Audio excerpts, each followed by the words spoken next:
በጣም መመላለስ ሲያበዛ እኮ ባሪያው ወድቆ ተመልሶ ወደ አላህ ሲመለስ ግን ላልወድቅ ብሎ ነው።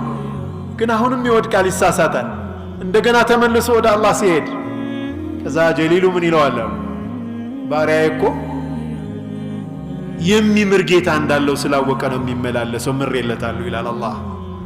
ላ ኢላሃ ኢላላህ አነ ለሁ ረበን የግፊሩ ዙኑብ፣ ወንጀል የሚምር ጌታ አለኝ ብሎ እኮ ነው ወደ እኔ የሚመለስ ይላል አላህ።